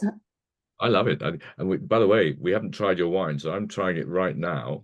I think the idea of putting Pilates and Tai Chi and wild swimming and things, it's just wonderful. It shows that wine is not a be all and end all in itself. It's just one of these beautiful threads of life that we have, which can all twist and turn with lots of other things to make life more worth living and make people happier. And this I agree. and the fact you've chosen pink wine. Yeah. Is there a reason you chose pink? I mean, yeah, I think we had in mind visitors that would be coming along and you know, taking part in those activities, and I guess, yeah, just wanted we wanted the wines to be accessible, and wines that, you know, a wide range of people are going to enjoy. And yeah, I think I really love rosé. I didn't used to like rosé, but feel like it's, you know, obviously makes you think of summer, doesn't it? And that's, you know, big thing for me with the vineyard is that we love being out there in the vineyard, working outside and stuff, and that's so much better in the summer and so much better when you're drinking rosé. The lovely thing about it is it tastes English. Yeah. Very nice sort of rosehip and pink apple kind of quality to it, with almost a tiny bit of strawberryness as well. But the acidity stays right the way through. It never gets soft. It never gets flat. And I think it's almost cranberry and apple peel kind of acidity, which is tremendous. Just really, really refreshing. What grapes do you make this out of? So it's 52% Pinot Precoce, and then there's Pinot Meunier and Chardonnay. So yeah, the Pinot Precoce, I think obviously at 2022 we talked about how much of a kind of ripe year that was, and I think you can, yeah, a few people have said, oh, that it doesn't almost taste English as well, but it's. I think I can see what they mean. Because it's really mouth-filling, but it keeps like rich. And I think Pinot Precoce is that's early Pinot. There's a Pinot Noir part of the family, but one that just ripens that bit earlier. I think it's a very useful grape for us. I think it produces some really tremendous results in England. It's a German grape. It doesn't do nearly so well in Germany as it does in England. Yeah. Anyway, look, I think this is an absolute delight. And I think that in terms of people coming to visit a winery and have an experience, if you're up for the visitors, I think they'll have a fantastic time. Yeah, we definitely are. Thank you, Oz. So good luck with all that. And your vineyard is coming into fruit this year for the first time? Yeah, so next year. So that's obviously really exciting for us. And yeah, we've had quite a lot of work to do in the last couple of months, like shoot selection, things like that. But it's all amazing to kind of, you know, get to that point where we're nearly actually going to have our own grapes. So lovely. Yeah. Excellent. Thank you. Let's move on to another rosé. And this one is the Wildwood Rosé. So again, we've hello, Paul. We've gone from the down in the southeast part of the Wealden Wine Trail to right up at the top. And again, as far as I can make out, Paul, you're right up in the High Weald, is that right? Yeah, we're just southwest of Tunbridge Wells, between Tunbridge Wells, Crowborough, near the village of Eridge. Eridge, of course. And is that why you call this wine Eagle Ridge? Ah, well done. Yes, Eagle Ridge, Eridge. There are no longer eagles on the ridge, but we do have buzzards, kites, kestrels. But yeah, it's a derivation that gives you Eridge. Now, I have to say, Paul, this is something which I'm not sure I've ever done before. I have to say, thank you very much for sending me a copy of your book, because Paul is a wine writer. He's not only a wine writer. This is a book called The Urban Vineyard, because Paul is also a filmmaker. If any of you who love Brian Cox, by the way, Paul is the man who actually brought Brian Cox to the BBC. So he's been a filmmaker. You seem to be a scientist, natural science filmmaker, that kind of stuff. I discovered he has a PhD in Australian frog calls. Yeah. Now, we're obviously getting a lot of people deciding that they're going to come back to England from the far-flung parts of the Anglophone world. And Paul sounds like another one. But I'm delighted to see you here, Paul, and I'm also delighted what you're doing with Wildwood. So I mean, tell us how you got into wine. Wildwood is not your first winery or your first vineyard, is it? No, that's a very long story. If you come for a tour and tasting, you'll get the potted history. I never used to like wine. My wife did like wine. She introduced me to wine. But it was on honeymoon in Australia where we started to enjoy wine and vineyard, not just wine from supermarket or wine from friend, wine and vineyard.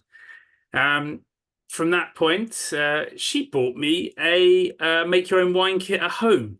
Totally, wine kit at home. You get this peculiar sort of dehydrated juice from the Napa Valley. How exciting! A little demijohn. And I thought, well, she bought me this. And I thought, no, let's give it a go. Gave it a go, made some nice wine. Thought, oh, hello. I then thought, let's step this up, hence the urban vineyard. So I had a vineyard just off the South Circular in Lewisham. I went to Plumpton Wine Division, was taught by the legend of Chris Foss with, the crash course. I didn't invest 3 years of my life, just the crash course. But I grew my vines. I made wine in the kitchen winery. The rule was the kitchen winery had to be removed by Christmas meal, my Christmas day. And of course, I made them all in those sort of demijohns. It was good. It wasn't like dad wine of the 70s. My wine did not explode because I wasn't an idiot. I didn't put it in an airing cupboard. And we used to play, is that mine? Or did we buy it from the shop? And people couldn't tell. So I grew the grapes on the urban vineyard, wrote a little book about it. Thank you for the very nice comments. Book is still available for urban vignerons and viticulturists.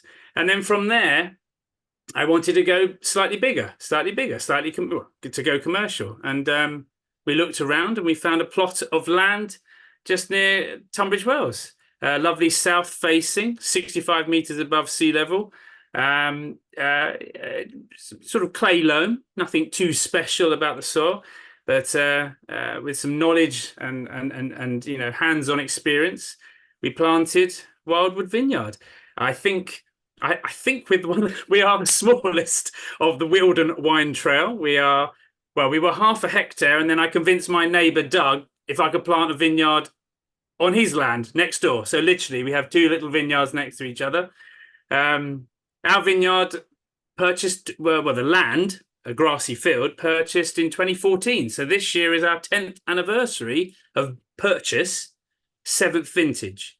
And obviously I have the baby vineyard next door that's coming on that'll be ready next year to start producing, hopefully. So yeah, long convoluted story as to how I got there. Still a filmmaker, so this is what I do at the weekend. As the Dowager Duchess on Downton Abbey said, "What is a weekend? I don't have a weekend. It just continues through the and on and on and on." One thing I absolutely love about this place, you got that it's got an ancient copse next to it, and I didn't realize it is one of the most superb bluebell woods in the south of England. Because I think bluebell woods are just one of the rituals of springtime. Your bluebell wood, if any visitors want to come and visit Wildwood, I would say try to go in April. Your bluebell that's wood the problem, though. In April, the vineyard's dull. It's twiggy in April. But yes, you're right. The wildwood, where we get the name, becomes a sea of blue, and we have these islands which are the edible garlic. Most things on wildwood you can tend to eat. Check before though. So yeah, it is a lovely experience. But yeah, we tend to open end of May, because otherwise, if you do come in April, it's a little bit of a muddy field and twiggy vines. We sell at market during the winter months, but then from May to September, every weekend we're open for tours and tastings. And you can come to us in some very special ways. Yes, I know. Tell us about it. So you can come to us in every way possible. Car, walk, bicycle. We're on a bicycle route. But very excitingly, we tie in with the Spa Valley Railway. So you can come by Heritage Steam Train to Eridge Station. It's a short route from Tunbridge Wells to Eridge Station.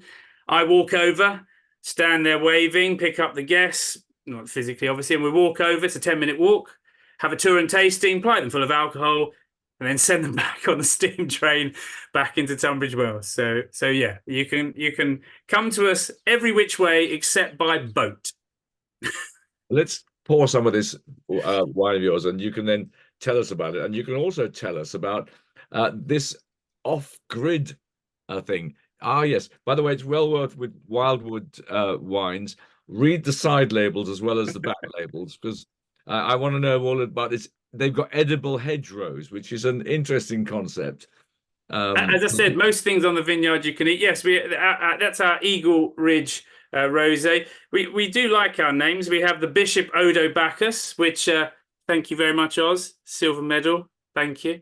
Very nice. Well, blind tasting, no favoritism, obviously. And then we have our Thieving Badger Regent, called Thieving Badger because the buggers kept nicking my grapes.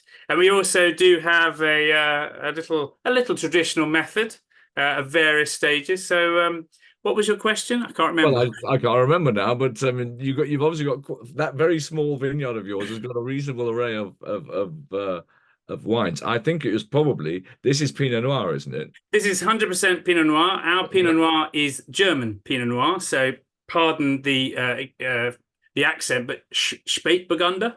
Spätburgunder. Yeah, there we go. Yeah, so we have two clones of Pinot Noir. It's for us. It's for our still pink, and it's for our traditional method. I think the clones that we have, it would have to be a ludicrous year to make a red Pinot Noir from our clones, but they're lovely open bunch clones. So massive grapes, massive grape bunches, but open clone means there's a bit of airflow. A bit of sort of battle against the botrytis. We're helped by the actual architecture of the bunches. Because what I love about it is you've got real Pinot Noir character, and it's not as though it's some grape that's struggling to get there in a difficult climate.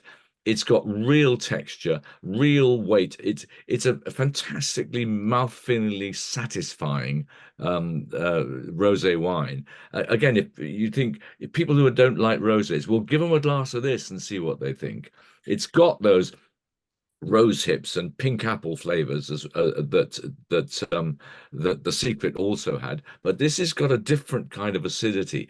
This has almost got a saline acidity, and it's got the scent on it is just slightly with the orchard blossom about it, and it really works. I think it's a really good example of what we can do in this country with the various forms of Pinot Noir we have made into rosé.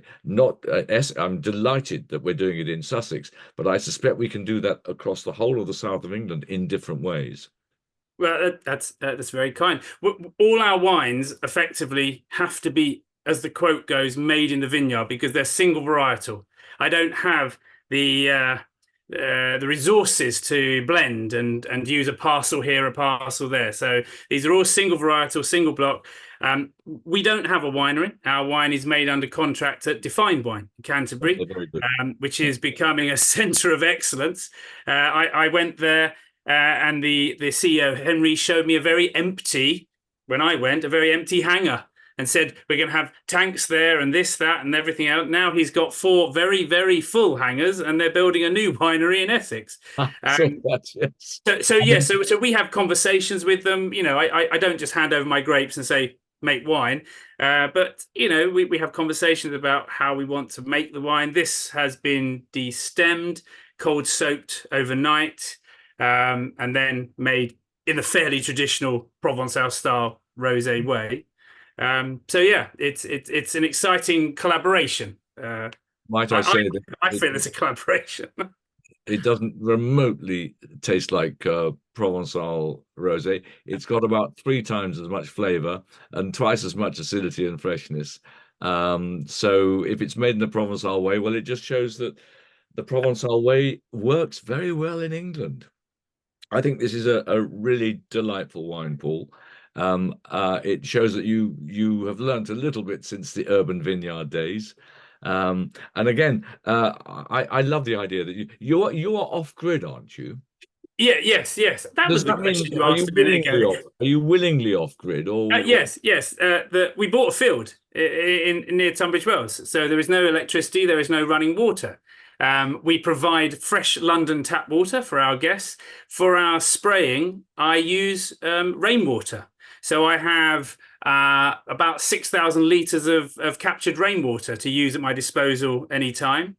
We have a little camp burner for the teas and coffees, and should I wish to have a meal in the evening. So yeah, it's off grid. We use a lot of sustainability practices. We employ a lot of sustainability practices. We aren't organic, we're not biodynamic, but we use integrated pest management.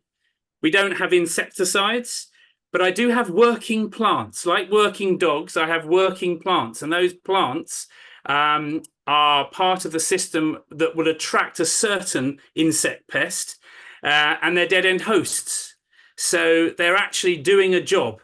None of this, just pretty flowers at the end.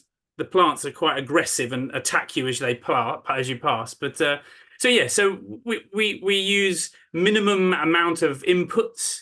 We feed our soil molasses over the winter, and I've started spraying worm poo, which is quite exciting. Tied in with a worm poo provider to explore, experiment, see how that progresses. So. Yeah, lots of fun experimental techniques and technologies on the vineyard. Well, that sounds like a good career prospect, to be a worm poo provider. I'm ready for a career change. That's it for me. Well, I think this is lovely. And by the way, is it since we were talking about vermouth a moment ago, and we'll be talking about vermouth in a moment, are you thinking of vermouth as well?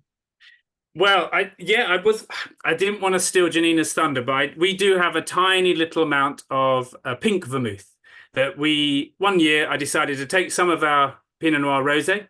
I found a tiny little distillery in East Sussex, and together we worked on a recipe, aromatized the wine, and created a lovely pink vermouth in the Aperitivo Americano style. So very citrusy, lovely with a splash of soda, great in Negroni. So yeah, we have a very limited edition amount of that, just to again expand our range. Well, hopefully Janina, being the leader in the vermouth stakes, will be delighted that she's creating enough waves to have some of you guys going along with her. Paul, it's been provided assistance as well in our process. She gave you a bit of assistance on how to do it, did she? Yeah. Oh yes. Well, I think let's move on to our vermouth now. Thank you, Paul, for this. Really good stuff. I'm looking forward to some of those beautiful steam engines that you got trundling past you sometime this summer. Let's move on to the vermouth. Hello, Janina. Now, oh, you've got guests in tonight, haven't you? Hello. Yes, I've got guests in. They've just discovered my soup kettle of hot chocolate Negroni. So that's what's going on behind me. It's a slight flurry on But the it hot is chocolate still a Negroni. beautiful summer's evening, is it? It is, but it's just getting to that time of night where you want something a little bit warmer and chocolatey. And I think hot chocolate Negroni really kind of, hits that spot. I would have said hot chocolate Negroni is about as warming as you could possibly imagine a grape to be. Yeah, no, it's delicious. The key is to not put too much gin in it. Otherwise, when you heat it up, or the gin just evaporates and then it's kind of unpleasant. But yeah, sorry, it's getting a bit noisy in here. But yeah, I hope that you can hear me all right. But yeah, so thanks everyone for letting me come onto this tasting. And I do believe that you should all have a mini bottle of my semi-sweet red vermouth. Obviously, I've got the large one, but it should look like this. So I'm going to tell you a little bit about it. I am fully aware that you guys have had an evening of tasting lots of lovely wines and I'm last. So I'm going to try and keep it sort of clear and concise. But yeah, so I'm Janina. I run In the Loop Drinks. It is English vermouthery. So that's what I'm standing in, is what I've called the UK's first English vermouthery. Tonight is our cocktail evening launch night, which is why there's loads of people here, to celebrate me moving to Downsview Vineyard. So I think Toby, who you heard from right at the start, I've got the room at the back of Downsview Vineyard and I make everything from there now. So we're based in Crowborough. So obviously we're on the same site. So I use English wine for the English vermouth. And I do that because I could see how many vines were going in the ground and how much wine there was going to be. And I thought, oh, what we really need is other ways to start showcasing this English wine. And when you look at old world vermouth, old world wine countries, so France, Italy, Spain, they have quite a strong vermouth culture. And we don't really have that in the UK. And I thought, oh, I wonder if we could change that. So I started a business. I called it In the Loop.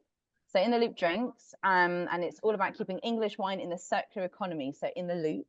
And I use wine from other wineries. So I don't grow any grapes myself, although I have done that in the past, but I don't do that now.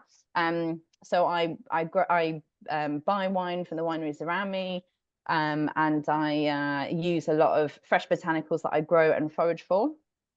And I match the botanicals with the flavor of the wine.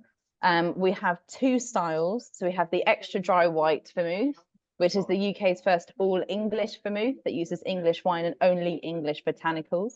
It doesn't make sense to me to make vermouth and not think, oh, I'll also use botanicals that are grown near where the wine was made or near where the grapes were grown. So that's what I've done. And I have a semi-sweet red vermouth, which is what you guys are trying tonight. I really hope that you think that it is a fitting end for the tasting. It's obviously sweeter than anything else you've had tonight. It's a semi-sweet, so it isn't as sweet as a lot of the Italian red vermouths that you get. And the reason is because I've used English red wine as the base. And a lot of English red wine is naturally sort of lighter in style. And it just doesn't hold all the sugar that you would put in it to make a sweet red vermouth style. So it is a semi-sweet red vermouth. So that's what we've got. And it's actually at the lower end of sugar content. So vermouth has some quite wide sugar brackets, but for semi-sweet red vermouth, it's between 90 and 130 grams per litre of sugar. And that's what makes it semi-sweet red. And then the next category over that is the sweet red. So actually in comparison, it has a lot less sugar in it than a sweet red vermouth would.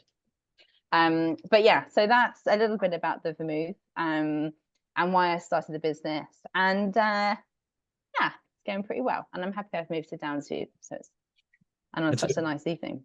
When it comes to botanical, that's very interesting because do you use wormwood, for instance, to make it bitter?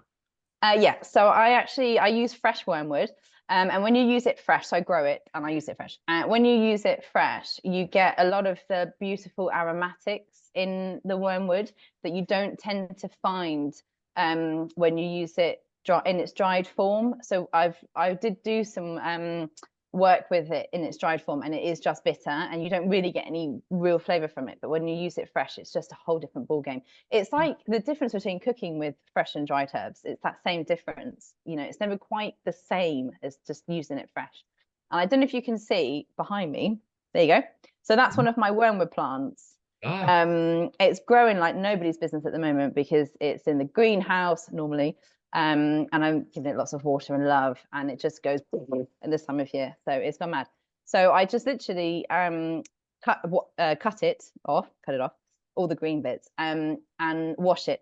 And then it goes in really strong alcohol. And I use really strong alcohol because I like the fresh, clean flavor that it extracts, because it's so strong. It gets this really pure flavor. And then that flavored alcohol goes in the wine. So it's like a fortifying and flavoring step in one. So vermouth is fortified wine. I should maybe have also said that at the start. So that is what vermouth is. So it sits in the same category as port and sherry. The only difference is, well, one of the differences, the main difference is that vermouth also has an aromatization step. So you use different botanicals for flavor. Yeah, so I do use fresh wormwood. Other botanicals for the red vermouth that you guys have got, there's some fresh bay leaves in there. Okay, you're fine. Yeah, you're fine to come through. Sorry. You got fresh bay leaves in there. There's some fair trade vanilla, tonka beans, fresh Spanish orange peel. I basically work with the wine, think about what it tastes like and what it tastes like it needs, and that's what goes in. The only legal requirement in terms of botanicals is the wormwood, and that is where vermouth gets its name from. So the German for wormwood is Vermouth. I've probably pronounced that wrong. Yeah, and then vermouth comes from that. So that's what makes vermouth taste vermouthy. It's the wormwood, and yeah, like I said, I use it fresh. I grow lots of it now. I think I've got about 5 plants on the go just to keep up with current demand. But it grows back pretty fast, so that's a bonus. Well, last night I thought I wonder what how to appreciate your vermouth, and I thought I'll try it with some. I got some rather good Sweet Eve strawberries. And I thought, oh my goodness, at last we're getting some good strawberries in this year. I tried it with the strawberries and I thought it was absolutely beautiful, the comparison between these fairly early season but reasonably aromatic strawberries. And you're right, because the sugar level is at the bottom end of medium sweet. It's more medium than sweet. It's more semi than sweet. I think it's a delightful comparison. If I had to look at a comparison, I would say it's a bit like some of those French vermouths from the Savoie, Champéry. Okay. Those sort of ones, not really like the Italian ones at all. And it went like that. And then I thought, here I am. Why not? I thought, let's see what it's like as a Negroni. And I made 2 or 3 tiny little things. I'm astonished I'm still upright, actually. But I made 2 or 3 tiny bits. And I reckon that this is the kind of vermouth you want more vermouth and less Campari and less gin. And I would have put at least 40%, maybe 45% of your vermouth in, and then cut the Campari and gin back by 10 or 15%, and it makes a really lovely Negroni. And I notice, I'm sure that your guests around at the back have been doing this. You've got again, it just makes sense to what are we going to use vermouth for? Gin and tonic. What about a gin? The G&T. You make a GV&T, don't you? Mm-hmm. And then yeah, I just gin and vermouth are natural cocktail partners because they've got that similar botanical nature. So you find them in quite a lot of cocktails together. Obviously, the key example would be a Negroni or a Martini using the dry style. But actually, if you were to look on the Difford's Guide, you'd find hundreds of recipes that pair gin and vermouth because they just complement each other so well.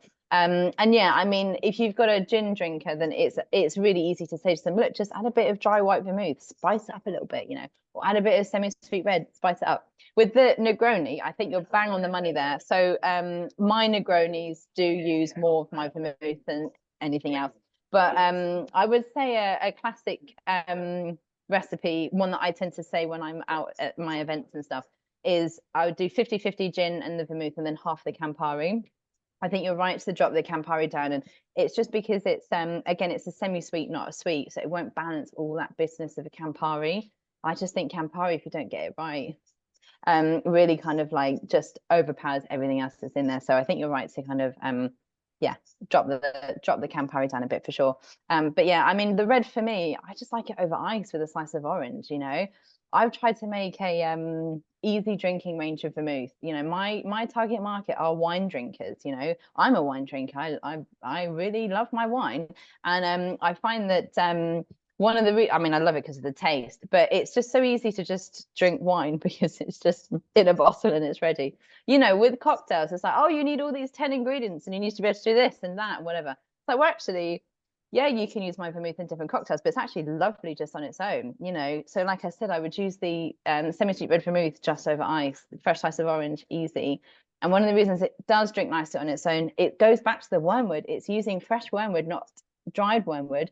So you get the aromatics that are in there, you get the bitterness, but it's not like really bitter. It's more just kind of, you know, moreish bitter. You know, when something's kind of enough that it makes you want more, that's the level I was going for. I put down that the herbs are beautifully mild, and that the bitterness, it's a contradiction in terms, but the bitterness is a mild bitterness as well, which means that it can really blend. I think that GV&T idea is great. I think your idea of the watermelon Negroni. Oh yeah, it's just wonderful. I mean, I think the Negroni purists will probably not be very happy with me, because I like Negronis every which way. There's a lot of scope there, lots of things you can do. Yeah, I mean, one of the really nice flavors actually with the red vermouth is grapefruit. Again, because the starting vermouth doesn't have all that much bitterness, it will hold something like grapefruit really well. So one of the drinks that I'm doing tonight for my cocktail launch is the red vermouth with like a grapefruit soda. Oh, it's delicious. It's just so easy as well. So literally like ice in a glass, vermouth, soda, and you're off, you know, done. And what about the Bronx, Janina? That just sounds good to be true. Yeah, I mean, yeah, a lot of the classic short cocktails are quite strong, and I mean, it's great. But if you have an event where you've got lots of people, or you know, one of the things I do are cocktail master classes, and they're a lot of fun. Thanks, guys. Bye. They're a lot of fun because you've like a lot of people come and you've got equipment for all of them, and you all make things together, and it gets really sticky and messy, and everyone has a great time, and it gets louder as the evening goes on. But you really don't want really strong cocktails for that, because the cocktail masterclasses and all that sort of stuff, they are a marathon, not a sprint. So you want to kind of pace yourself. And a lot of the classics are strong, you know, so try and just, pace yourself. But yeah. Is the Bronx is pre-prohibition, isn't it? It's sort of, but it's that beginning of the turn of the century, the last century. I was just wondering whether I would put a splash of Cointreau with it as well. Yeah, I mean, I love Cointreau in a cocktail. Satan's Whiskers is one of my favorite ones actually that uses Cointreau. I think one of the reasons I really like the Satan's Whiskers cocktails because it uses both sweet and dry vermouth, and you don't see that very often. But it balances really well with a little bit of Cointreau, a little bit of orange juice. It's it's what I would class a brunch cocktail because it's got orange juice in it, so you can drink it before midday and no one can judge you really. Actually, it's a good one for Christmas Day, Satan's Whiskers. But yeah, so I think I'll probably be doing Satan's Whiskers in my cocktail evening. So if anyone that's on this is local to Crowborough, I'm doing a few cocktail evenings on Thursday evenings, a few through June and then into August, and then I'm going to do tours on a Saturday morning in August just for an hour, just to show people around my little room, what I do, how I make what I make. A little bit more about what vermouth is, and there's some, you know, things to smell and taste and all that stuff as well. So if you find yourself, sorry, go on. I think it'll be wonderful, and I hope you don't mind that people are. I hope you're flattered by the invitation that of our 7 winemakers tonight. Apart from you, at least 2 of them are dipping their toes into vermouth, and you're the leader. So you're the Pied Piper of Hamelin, leading this merry dance of vermouth. Yeah, I guess I am. I mean, I think I've spoken to you before, Oz, briefly about doing an English vermouth PGI, and that's kind of stopped in its tracks for a bit, just because I want to make sure that everyone's on board with it. So I've kind of halted that for now. But I do make a lot of vermouth for other people. That's a big part of the business. That's just kind of really taken off. So a lot of English vermouth that's popping up in the market, it actually does track back to me. So I obviously have my own brand, but then I make a lot for other people as well. And that's kind of cool. Yeah, I am kind of like, it reminds me of this game I used to play when I was a kid, and all the squares were blue, and then you touch this blue square and it would go pink. It's like I'm like slowly like touching wine and everything turns to vermouth. It's kind of weird, but hey, that's what's happening. It's lovely. I'm just because it doesn't taste a bit like an Italian vermouth. It doesn't taste like the Spanish vermouth. Again, last night, what was I doing last night? I should have gone to bed early. I decided to put it up against the Spanish and Italian vermouths that I had as well. And I have to say, this absolutely stood its ground against the Spanish and Italian vermouths. Oh, thank you. That's really nice to hear. I mean, I've never, I mean, obviously, when I first started the business, I sort of benchmarked against other products because you've got to know what else is out there. But ultimately, it is a different style. It is English vermouth. It's using English wine. I use a lot of fresh botanicals. I'm not really trying to be Italian or French or Spanish. I am trying to pioneer a new style, something that we can all get behind, and something we can say, yes, this is English vermouth. You can taste the English wine in it. So my vermouth style is very wine-led, and I think that's quite important.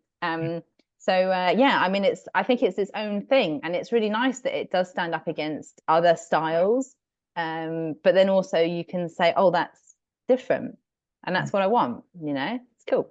As in wine, English Chardonnay is now standing up against French Chardonnay and New Zealand Chardonnay and Californian Chardonnay in its own way. Exactly. Yeah, exactly. And English vermouth shouldn't be any different, you know. It's just getting people to know a bit more about it, get people to understand what it is and what to do with it. And but yeah, we're getting there for sure. Well, I'm delighted, and I think it's a great drink to finish on. Toby, the sun hasn't gone down at Downsview yet. You presumably are desperate to get back in there with Janina and have one of those chocolate Negronis, or maybe. Well, I did. Did you not see me in the background? I saw somebody who looked a bit like you. I didn't realize it really was you. Was not my son Duddle. Yes, lovely. Thank you, everybody, very much indeed. Can I just say that Ali will send you links, everybody who's watching, who wants to find out more about the different estates, check on the websites, but Ali will send you links if you need them. Do visit the wineries, do visit the vermouthery, do make the best of your county. And also I have to say, well done to the Wealden District Council again. I'd say one more time, thank you, fellas, and for helping out like this and making these things possible, because it's very, very important. And I must say, I've had a thoroughly enjoyable evening. If it weren't nearly dark here, I think I'd be leaping into the car and saying, I'm heading for Sussex now. It's a lovely place at East Sussex. It's full of beauty. It's got fantastic vineyards, fantastic people, as we know from tonight. Make the best of it. And thank you all very, very much. Thanks, Oz. Thanks, Oz. Thanks, Oz. Thank you. Night. Yes.